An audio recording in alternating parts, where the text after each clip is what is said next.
Здравствуйте, в эфире новости экономики, в студии Евгений Боженко.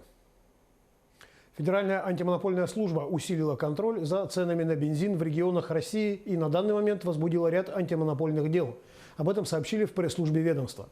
Служба усилила антимонопольный контроль в регионах, в особенности на Дальнем Востоке. В настоящее время Федеральная антимонопольная служба выдала 7 предупреждений о недопустимости нарушений антимонопольного законодательства на рынке нефтепродуктов. Возбуждены дела в ряде регионов и направлены рекомендации производителям о необходимости соблюдения правил поведения на рынке. В Федеральной антимонопольной службе также подчеркнули, что мониторинг цен на бензин, на антимонопольный контроль на рынке нефтепродуктов является приоритетной задачей службы. Российско-китайский инвестиционный фонд, совместное предприятие Российского фонда прямых инвестиций и Китайской инвестиционной корпорации, совместно с китайским партнером учредят инвестиционный фонд объемом $1 миллиард. Об этом заявил генеральный директор Российского фонда прямых инвестиций Кирилл Дмитриев. Создаваемый фонд будет инвестировать в такие секторы, как транспорт, туризм и инфраструктура. Дмитриев не стал раскрывать название китайского партнера, однако отметил, что это крупный инвестиционный фонд. По его словам, также будет объявлено об инвестициях китайской корпорации в один из российских банков. Как вы знаете, в банковской сфере России происходит много изменений. Качественные банки нуждаются в капитале, и мы проинвестируем в один из них. Вопрос восстановления индексации пенсий работающим пенсионерам требует проработки, заявил президент России Владимир Путин в ходе прямой линии. Над этим надо, безусловно, подумать, потому что это, как правило, люди, работающие на низкооплачиваемых работах, где существует значительный дефицит кадров. Учитывая ситуацию на рынке труда и низкие доходы этой категории граждан, возвращение индексации необходимо обсудить, сказал президент. Напомним, что индексация пенсий работающим пенсионерам отменена с 2016 года. Отвечая на вопрос о повышении пенсионного возраста, Путин подчеркнул, что относится к этой теме в высшей степени осторожно и аккуратно. Ни один российский банк не соответствует в полной мере требованиям кибербезопасности, установленным Центробанком, рассказал исполняющий обязанности директора Департамента информационной безопасности Банка России Артем Сычев. Мы на сегодняшний день пока не видели ни одной кредитной организации, которая бы полностью всем нашим требованиям соответствовала. А при этом банки проходят достаточно серьезные проверки в плане кибербезопасности, которые показывают, что не все хорошо, есть замечания, но эти замечания не носят критического характера. В целом в российских банках все более-менее нормально. Дифференциация НДФЛ нецелесообразна, она приводит к сокрытию доходов. Об этом заявил президент России в ходе прямой линии.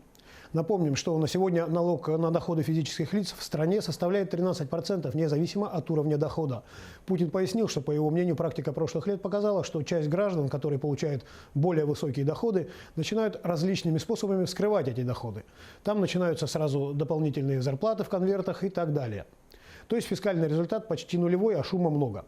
И ухудшение в целом инвестиционного климата очевидно. Поэтому дифференциация признана нецелесообразной. Алроса в июне проведет аукционы по продаже крупных алмазов специальных размеров массой более 10,8 карата в Гонконге и Владивостоке. Аукцион в Гонконге пройдет в период с 13 по 27 июня. На торги выставят 105 лотов ювелирного качества общим весом 1620 карат. На второй аукцион, который состоится 18-29 июня во Владивостоке, компания привезет 130 лотов ювелирного качества. Их суммарная масса 2149 карат. К участию в аукционах на 2 площадках приглашены 150 компаний, представляющих Бельгию, Гонконг, Израиль, Индию, Китай, Арабские Эмираты, Россию и Соединенные Штаты. Выставляемые на торги алмазы добыты на предприятиях Алроса, Алроса-Нюрба и Севералмаз, сообщили в алмазной компании. Свыше 20 тысяч заявлений поступило на программу «Дальневосточный гектар» в Якутии. Заключено 6611 договоров. 1821 договор направлен гражданам на подпись. 2149 положительно рассмотрены. Об этом сообщила министр имущественных и земельных отношений республики Евгения Григорьева. Было выявлено порядка 7 территорий в 5 районах республики. Наибольшее количество заявлений в селе Тюхтюр Хангаласского района, села Партизан Намского района и в поселке Нижний Бестях Мегино-Кангаласского района. На 4-м месте село Хаптагай Мегино-Кангаласского района, на 5-м село Булун Амгинского района. Во всех районах созданы инициативные группы граждан, которые получат гектары. Глава Банка России Эльвира Набиуллина предложила расширить возможности системы обязательного страхования вкладов. Это стало возможным в связи с выводом основных проблемных банков с рынка, а значит страховых случаев теперь будет меньше, рассчитывает она.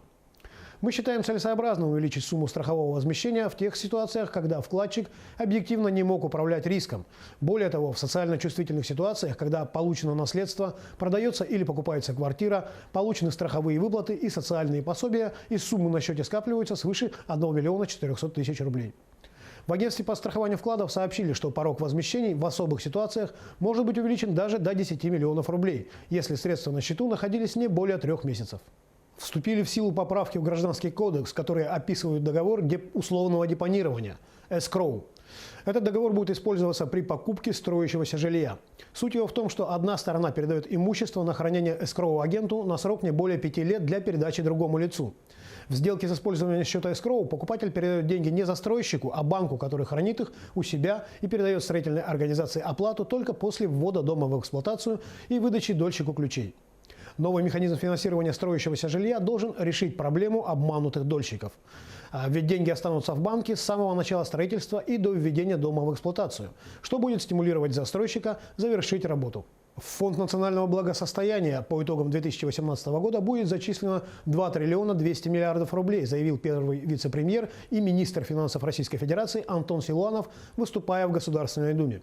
По нашим оценкам, по итогам текущего года объем пополнения резервов составит 2 триллиона 200 миллиардов рублей. Эти средства будут зачислены в Фонд национального благосостояния в следующем году. На конец текущего года Фонд национального благосостояния таким образом составит 3 триллиона 600 миллиардов рублей, уточнил он.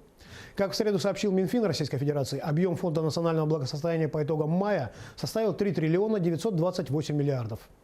Правительство выбрало концепцию повышения пенсионного возраста, сообщает РБК со ссылкой на свои источники. Она будет утверждена на заседании 14 июня.